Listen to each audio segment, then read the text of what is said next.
मैं आप सभी का शुभचिंतक भिक्षु थीरो ज्योति, राष्ट्रीय महासचिव अखिल भारतीय बुद्ध गया मुक्ति आंदोलन समिति। मैं सभी देशवासियों के लिए सबसे पहले स्वास्थ्य की मंगल कामना करता हूं। आप सब लोग सुखी रहें, संपन्न रहें, आपका जीवन सुखी रहे, आपके परिवारों में खुशहालियों की बरसात हो, ऐसी मेरी मंगल कामना है।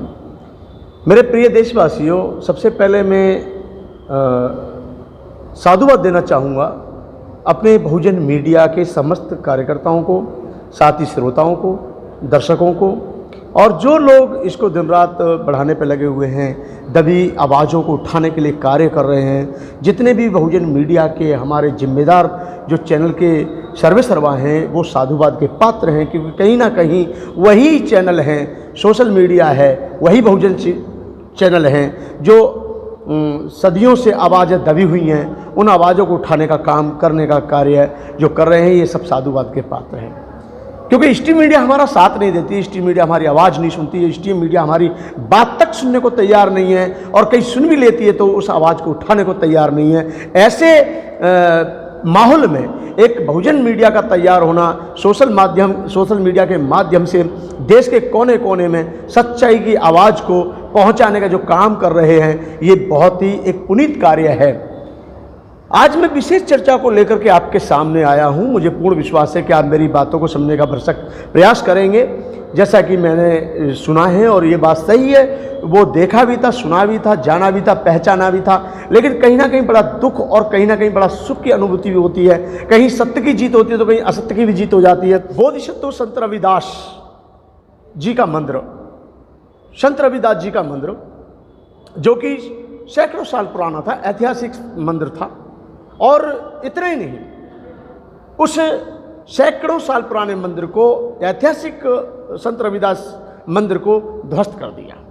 आखिर फिर बाबा साहब डॉक्टर अम्बेडकर में आस्था रखने वाले लोग, या जो भी बहुजन समाज में जन्मे, या जितने भी महापुरुष हमारे समाज में जन्मे हैं, उन सभी के प्रति अपना श्रद्धा भाव रखने वाले लोग एकत्रित हुए, एक मार्ग पे चले और एक रास्ते पर आए, और उन सब ने एक मुहिम चलाई, आंदोलन किया, धरना किया, प्रदर्शन किया, और सरकार को अपने आंदोलन के आगे इतना मजबूर कर दिया कि कहीं ना कहीं सरकार को उन बौद्धों की बात, उन संत रविदासियों की बात, उन बाबा साहब अम्बेडकर के श्रद्धालुओं की बात को मानना पड़ा जो उनको मानना चाहिए था। इसके लिए मैं धन्यवाद देता हूं दिल्ली सरकार को।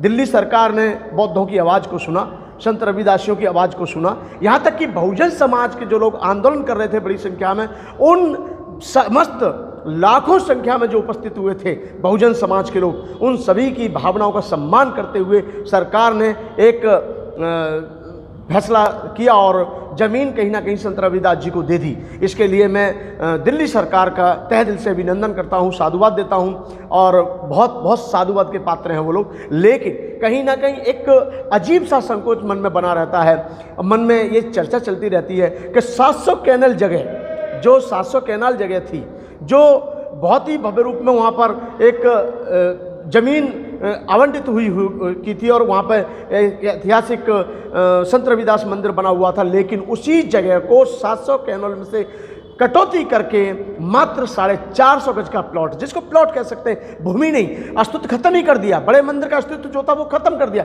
ऐतिहासिक मंदिर का जो अस्तित्व था वो खत्म कर दिया। हालांकि बड़े महापुरुषों का अस्तित्व जमीनों से नहीं नापा जाता है, उनके विचारों से आंका जाता है, उनके समर्पण से आंका जाता है, उनके त्याग से आंका जाता है, उनके जीवन से आंका जाता है। हम थोड़ी ज़मीन या ज़्यादा ज़मीन की बात नहीं कर रहे हैं, बात कर रहे हैं सिद्धांत की। अगर सही मायने में सरकार ने बौद्धों की पूरी बातों को ध्यान में रखा होता, संत रविदास जी के श्रद्धालुओं की बात को ध्यान में रखा होता, यहाँ तक कि बहुजन समाज के लाखों लोगों ने संघर्ष किया, उनकी बातों को ध्यान में रखा होता, जिसमें एक कहीं ना कहीं मिशनरी स्कूल भी चलाया जा सकता था, डिस्पेंसरी भी खोली जा सकती थी, एक औषधालय भी बनाया जा सकता था। यहाँ तक कि जो माननीय संत रविदास जी थे, बोधिसत्व संत रविदास जी थे, उनको लेकर के एक म्यूजियम बनाया जा सकता था, उनके जीवन के ऊपर एक वहाँ पर एक ऑडिटोरियम बनाया जा सकता, बहुत कुछ ऐसे प्रशंसक कार्य किए जा सकते थे जो नहीं हो सकते क्योंकि ज़मीन ही नहीं मिली है। मैं ये पहली बार नहीं देख रहा हूँ, आप देशवासी सभी भली भांति परिचित हैं कि ये बौद्धों के साथ या संत रविदास जी के जितने भी मानने वाले हैं उनके साथ, या जितने भी हमारे बहुजन में जन्मे महापुरुष उनके साथ ये पहली बार नहीं हुआ है। चाहे बौद्धों की लड़ाई हो, जैसे बौद्ध गया है, आज भी बौद्धों के पास नहीं है। चाहे अयोध्या का जो साकेत नगरी के ऊपर बहुत सारी आवाज़ उठी, वो उनके पास नहीं है। मथुरा में 4000 बौद्ध विहारों का इतिहास पाया जाता है, वो बौद्धों के पास नहीं है। यहाँ तक कि जो पूरे देश में जहाँ भी अवशेष पाए जाते हैं, वहाँ का भी कोई बौद्धों का अस्तित्व नहीं होता है। आखिर ऐसा क्यों होता है जानते हैं? हमारे महापुरुषों की जितनी भी वाणियाँ थीं, महापुरुषों के जितने भी दोहे थे, यहाँ की मनुवाद व्यवस्था ने अपने पाखंडवाद रूढ़वाद व्यवस्था को जीवित रखने के लिए उनके दोहों को कहीं ना कहीं उसमें विलय कर दिया। जैसे मन चंगा कटौती में गंगा, इसका उल्टा ही अर्थ निकाल लिया। लोग कहते हैं कि मन चंगा कटौती में गंगा, तो उन्होंने जहाँ उनका रोजगार चल सकता है वो उस बात को अपने फेवर में ले लेते हैं। जबकि उनका कहना था कि जिससे जो मेरी रेतिया है, जो मेरी जिससे मैं चमड़ा काटता हूँ, जिससे मैं बनाता हूँ, मेरी यही गंगा है, मेरी यही जमुना है, मेरा यही सब कुछ है, क्योंकि इससे ही मुझे रोजी रोजगार प्राप्त होता है, इससे ही मेरे बच्चों का पालन पोषण होता है, इससे ही मेरा संसार चलता है। लेकिन इसको भी लोगों ने क्या कहा कि गंगा मैया आई, उन्होंने कंगन हाथ से दिए लिए। ये जितनी भी बातें हैं, ये भ्रांतियाँ फैलाने वाली बात है, समाज को गुमराह करने वाली बात है, भ्रमित करने वाली बात है। इन बातों पर हमें ज़्यादा विश्वास नहीं करना चाहिए।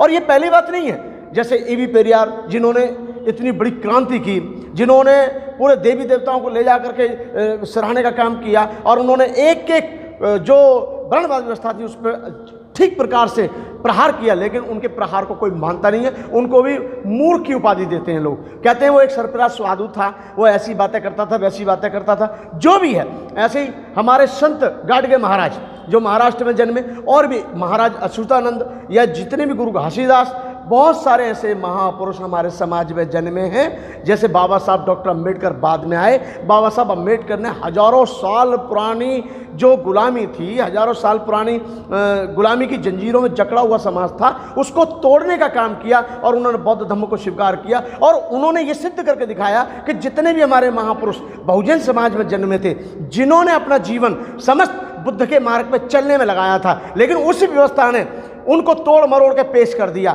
जैसे संत रविदास जी के प्रति ज़्यादा लोग श्रद्धा रखते हैं, तो वो तो ईश्वर की भक्ति करते थे।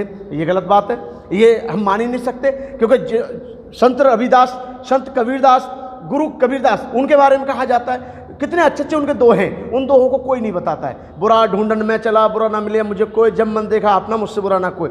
एक एक जो बुद्ध के उपदेश थे, उन्होंने दोहे के माध्यम से जनमानस के बीच में पहुंचाए। और मैं यही कहना चाहता हूं पूरे देश के लोगों से कि हमारा आंदोलन कभी खराब नहीं जाता है। मैं धन्यवाद देना चाहता हूं उन 95 परिवारों को जिनके बेटों ने साहस दिखा करके जेल में जाने का काम किया, कहीं ना कहीं अपनी व्यवस्था को जीवित रखने के लिए, कहीं ना कहीं अपने जमीर को बेचने का काम नहीं किया, बल्कि उस जमीर को और ऊंचाइयों पर ले जाने का काम किया है। मुझे पूर्ण विश्वास है कि ऐसे क्रांतिकारी लोग हमारे समाज में आज भी है, और ऐसे क्रांतिकारी लोग हमारे समाज में सदैव जन्म में आते रहे हैं और आगे भी जन्म में जाते रहेंगे, क्योंकि ये बहुजन समाज है। और बहुजन समाज ने हमेशा एक अच्छी सोच को जन्म दिया है। चाहे बोधिसत्व रविदास जी हों, चाहे बोधिसत्व संत कबीरदास जी हों, चाहे बिरसा मुंडा हो, ऐसे बहुत सारे उदाहरण हैं। अपने अपने क्षेत्रों में उन्होंने अंधविश्वास को खत्म करने का काम किया, पाखंडवाद को जमीन में घुसाने का काम किया। और भी इतना नहीं है, उन्होंने कहीं ना कहीं इन व्यवस्थाओं से समझौता नहीं किया है, चाहे वो सम्मुख ऋषि हो, चाहे वो और भी लाखों की तादाद में जने जिनके इतिहास हमें जब ढूंढते हैं तो बड़े मुश्किल से मिलते हैं। हालांकि मिल जाते हैं तो हम पढ़ लेते हैं, लेकिन उस बात को कहते हैं तो यहाँ की मनुवाद व्यवस्था उन विचारों को सहमति नहीं देती है। लेकिन वो ना दे, हमें कोई लेना देना नहीं। हमें अच्छी सोच को जीवित रखने के लिए, इतिहास को जीवित रखने के लिए, हमें बाबा साहब अम्बेडकर के मिशन को जीवित रखने के लिए, बहुजन मूवमेंट को जीवित रखने के लिए, और बहुजन समाज के जितने भी जो साधु संत सूफी फकीर उनमें हुए हैं, जिन्होंने अपने अपने क्षेत्रों में मानवतावादी विचारों का प्रचार प्रसार चरम सीमा पर जाकर किया है, भरसक प्रयास किया है, ऐसे विचारों वाले जितने भी संत हैं वो सभी साधुवाद के पात्र नहीं, वो नमन के पात्र हैं, अभिनंदन के पात्र हैं। मैं ज़्यादा ना कहते हुए मैं ये कहूँगा दिल्ली सरकार से, जो उन्होंने किया है वो तो अच्छा किया है, लेकिन मैं चाहता हूँ कि एक बहुत भव्य निर्माण करने के लिए उनको पूर्ण रूप से ज़मीन और पूर्ण रूप से हमारे समाज को अधिकार दिलाने में कहीं ना कहीं हमारी अहम भूमिका हमारे साथ निभाए, जिसके लिए हम उनका सदैव अभिनंदन करते रहेंगे। मैं अपनी बात को समाप्त करने से पहले मैं समस्त समाजों में, बहुजन समाज में जन्मे महापुरुषों के प्रति आदर सम्मान रखते हुए मैं सभी के लिए मंगल कामना करता हूँ। आप सभी लोग स्वस्थ रहेंगे, खुश रहेंगे, जहाँ रहेंगे सुरक्षित रहेंगे, और आप अपने अपने महापुरुषों को जानने का भी काम कीजिए, अपने अपने महापुरुषों के इतिहास को पढ़ने का भी काम कीजिए। तब आपके समझ में आएगा कि हमारे महापुरुषों ने कितनी क्रांति की है और हमारे महापुरुषों ने कितने प्रासंगिक कार्य किए हैं जो आज भी देश में प्रासंगिक माने जाते हैं। आप सभी को सादर जय भीम, जय भारत।